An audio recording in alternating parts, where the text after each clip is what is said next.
That was quite a sedate way for Mercedes to get their 7th World Championship. In comparison to the other Italian races we had, it really wasn't that exciting. It didn't really bring a lot to the table, and it was a pretty easy breezy race for Mercedes to claim their 7th World Championship. Massive congratulations to the team. It's their 7th World Championship, not only of all time, but consistently, making them the team with the best consistent record. They overtook Ferrari, who they matched last year with 6, and now with the 7. They are the most successfully consistent team, I guess, in Formula 1. I think one of those interesting things that came out of the Imola weekend was the fact that Giovinazzi was re-signed to Alfa Romeo Racing. Now, I can't be the only one who was super shocked about this news. If you've watched any of the other videos in this playlist or in this Track Talk series, you will know it is the last thing I expected them to do. I expected that team next year to be Raikkonen and Mick Schumacher. I thought that was a shoe-in. I thought that was totally locked down. So to see Alfa Romeo re-sign Giovinazzi doesn't make any sense to me at all. Firstly, Giovinazzi, yes, is an Italian young Ferrari driver. The nice link is there. I understand it from that perspective, but in the same breath, in the Young Driver Academy at the moment, they have Mick Schumacher, Callum Ilott, and Robert Schwartzman all looking like they're ready to come up pretty much now. Schwartzman maybe needs a little bit of time in F2. To see them almost pinning hope on a driver who, in my opinion, hasn't really shown any exceedingly special talent in the 2-3 years he's been in Formula 1. He's never done anything super special. He's never done anything. When Charles Leclerc came into Sauber Racing, he came in and he had epic talent, and you could see the drive, you could see the talent was there, and it was almost a no-brainer that Ferrari then were like, we'd like him, and we like him now, we want him in our team. So Giovinazzi has never shown that kind of potential in the same way, whereas we have younger drivers who are trying to come through the system, who are showing that potential, much more so than I think Giovinazzi ever has. So I don't understand it from that perspective. Secondly, it's Alfa Romeo Racing, who are in partnership with Ferrari, meaning I don't think money really is an object for them. I've never really heard of any financial issues or troubles from the team, so it can't really be a money thing. I genuinely don't understand the signing. I can't come up with any form of logical reason as to why they have done what they've done. So to me, it doesn't make any sense, and it's a waste of a seat. I don't think he'll do anything special next year. I also don't know how long he's signed. I don't know how long either of them signed, to be fair. They could be on 1 year with extensions, blah, blah, don't know. The details of their contracts have not been announced as far as I'm aware, but do correct me down in the comment section below if I'm wrong on that. The race itself was a bit of a snooze fest. The Mercedes disappeared, as expected. Hamilton got ahead of Bottas, as expected. It was a shame to see Verstappen fall out the race because, as has been the case in the last few races, he's really the only competition Mercedes remotely have, if you can even say that. He's normally just there picking up the pieces when / if on the rare occasion Mercedes do in fact have a problem. So it was a shame to see him fall out. Really did want to see Albon come through the field a little bit better than he did, so a shame to see him have those struggles. It seemed to be the same situation again for Albon, that he was almost too desperate to make the moves, too desperate to make up the positions, and that in turn cost him more than it should have done, which was a real shame for him. As for his future in the team, I really don't know now. Pierre Gasly has obviously been confirmed at AlphaTauri. Everyone's fairly convinced Daniel Kvyat will be falling off the grid at the end of the year, although not confirmed, almost unofficially confirmed. I don't know if the Tsunoda Honda thing is really relevant anymore with Honda walking away, so who will fill that second seat next to Gasly is unclear.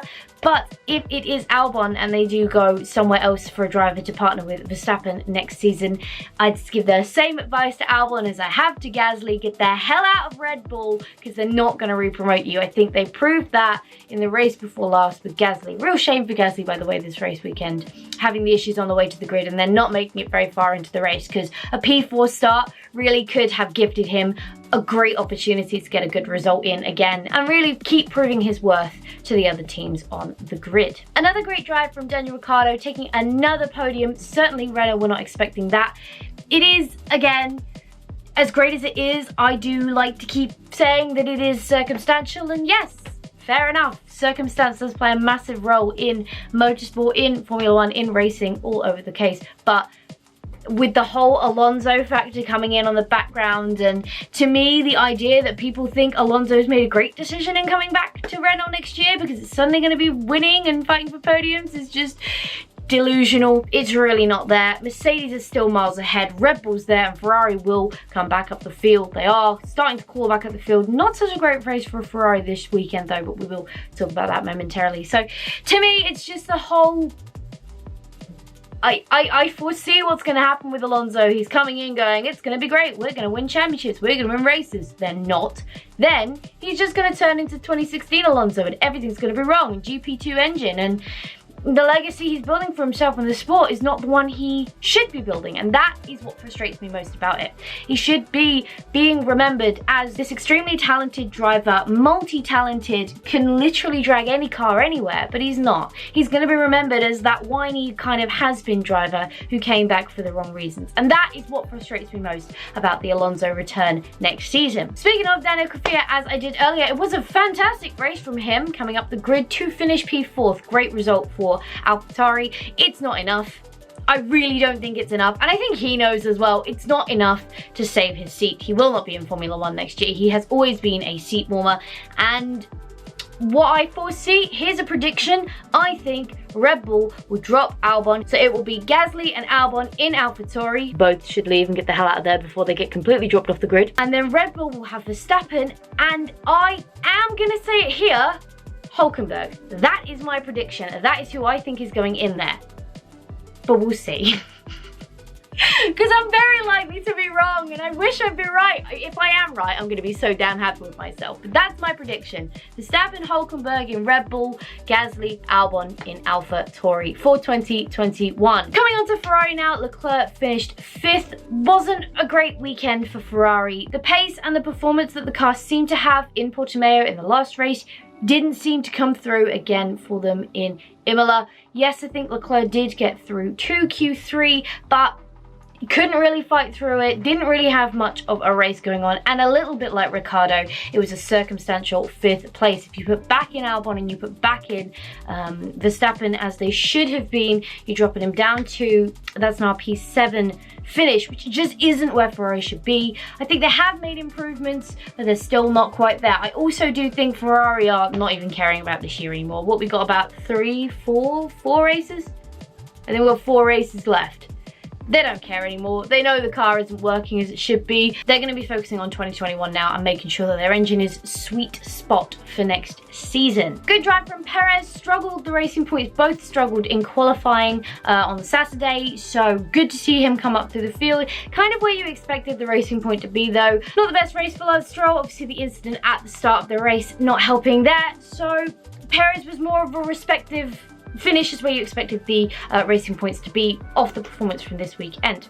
The McLarens come next with Sainz ahead of Norris. A good overtake from Sainz, but that was almost one of the only overtakes I can think of in this entire race. Imola didn't really lend for much overtaking, which I think was one of the reasons the race wasn't all that interesting. Real shame, because it's a good old school circuit, but if the track isn't going to lend for overtaking, it's a bit like Russia, it's a bit like the Sochi Autodrome. If the race doesn't give and lend to overtaking, it's just not a very interesting race at all. But some good overtaking that we did see, just not a great deal of overtaking. One of those was Sainz on Norris at the very start of the race. The McLarens then both went super quiet. It kind of just turned into tyre management, fuel management racing. The difficulty was it was very difficult to follow around Imola, but then also very difficult to overtake. So you literally had a couple of laps to try and overtake, and if you couldn't get the overtakes done, then you had to back off again so you didn't burn out your tyres. A really difficult one. It's a good old school track, but at the same time, I don't know if it lends so well to racing nowadays with this new formula of car that we have. Do I think we'll be returning to Imola? No, I don't. Including Turkey, which is coming next. But the only track that we have returned to this year that I thought we potentially could return to was Portimao. All of the tracks apart from Portimao and Mugello have been on the calendar before and have fallen off predominantly for financial reasons, which is why I didn't foresee them coming back. To quickly round off the top 10, we had an Alfa Romeo 910 with Raikkonen ahead of Giovinazzi. Great, he got a point. I mean, I just don't get it. I don't understand why they've re-signed him when you have two very good and very ready F2 drivers in your young driver program, Mick Schumacher and Callum Ilott. You had the opportunity, you had Haas, you had Alfa Romeo, you could have put them both in seats, and now you're not going to do that. And I just can't comprehend why people like, very likely, Ilott are going to lose out in seats for drivers who don't bring anything to the table. Sorry, I'm getting too passionate about this. I'll calm down. 5 retirees from the race. Gasly obviously being the first with that technical issue on the way to the grid. Real shame for him, as I said. Ocon and Magnussen also coming out as well. I think they both also had technical issues, but I can't remember exactly why they fell off the grid. And my memory is hazy of it because it was quite a boring race. My brain just keeps reminding me of Portimao. I was talking quite at length about how good Perez had done after being hit off the start, when that was Portimao, not Imola. So my brain is all muddled. So I can't quite remember why Magnussen and Ocon fell off, but they too retired. Verstappen obviously had the failure that kind of brought out the safety car in the middle of it, which also led to us losing George Russell. I'm kind of confused by this moment. I didn't think it was driver error. From the onboard, from watching the car, it did look to me like the car just pitched to the left. But I guess Russell was warming up the tyres, warming up the brakes, doing something, and had a moment and unfortunately ended in the wall under the safety car. It's the last thing any driver wants to do. And a real shame for him. He was really beating himself up about it. And you know, when you've got things like the Mercedes drive in the future kind of looking like they're going to be his, he obviously doesn't want to be doing things like this, which seem such rookie and silly mistakes. But they happen to everyone. People have been saying as well that Russell's got such love and support for doing it, but Grosjean just got a lot of laughs. And I think that's more telling in the kind of driver they are versus the actual incident, because in the breakdown of it, the incident was the same. Both drivers were trying to do something to warm up their tyres or brakes ahead of a safety car restart, overcooked it in some way, shape or form, and ended up in a tyre barrier. But the driving style of the two drivers, I think, kind of comes towards the result of the reception they get for the incident they had. Please let me know your thoughts of the Imola Grand Prix. Let me know down in the comment section down below what you thought, whether the track should return, if you enjoyed the race, if you liked the fact it was a 2-day weekend. I didn't really have an opinion on that. I think if I'd have been at the event, I would have definitely had an opinion on it, because I wasn't, and because of my own schedule, only really ended up watching qualifying and the race, so it didn't really affect my watching of the event. So let me know what you thought about it being a 2-day event. I've expressed before that although it may not have affected me this time, I don't want that to be a thing. I don't want them to be 2-day events. I think it's really silly, and I don't think it brings anything to the table. Not when the competitive order is as it is. It doesn't matter that people don't get the full additional 3 hours to run tyres. Just means that in the race, people are like, oh no, sure, well, they have data analysts, that's a word. They have people back at the factory, they have people at the track who are analysing all of the bits of data, any set of numbers that the cars produce, to predict what the best strategy will be. And even at the start of the race, Sky Sports F1 was showing you the 2 different tyre tactics that teams could have taken. So in that respect, if that's what you're going for, you ain't achieving that. It's not happening. So don't do that for that reason. Just, if it's cost saving, maybe there's an argument to be made there. But from a fan and spectator point of view, nah, keep them 3 days. There's nothing wrong with the format. There's nothing wrong with the practice formats. There's nothing wrong with qualifying, and there's nothing wrong with the race. Just leave the weekend as it is. One other thing I do have to say, the channel very recently hit 800 subscribers, and I just want to say thank you so much for this amazing milestone. It absolutely makes my heart sing every time I see that sub number going up. It means so much to me that you guys keep coming back and keep wanting to watch everything I do, and every time you subscribe or someone new watches a video or comments or likes or whatever, it just builds me with more motivation to keep going. So thank you so much for being here and hanging out and spending time. It really does mean the world to me, and I hope that as we grow we can start doing things together more, and I can start bringing things to you more, and we can do things and really start building this community to be a wonderful, happy little place to be. And it just makes me so happy and so joyful that you're all here to share this experience with me. So thank you so much. If you've been subscribed from the start, or you're a very recent subscriber, or hell, if you only just watch these videos, thank you so much for being here. It really does make me happy. But for now, thank you so much for hanging out with me today. It's been an absolute blast as always. If you enjoyed this video, go show that like button some good old-fashioned love. And if you want to support the channel, go hit subscribe and ring that bell so you don't miss next time I upload a video. Stay awesome, and I will see you all in the next video!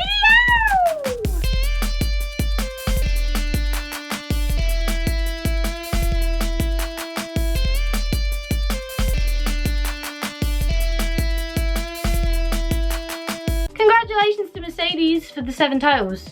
Just in case I didn't say it, but I think I did.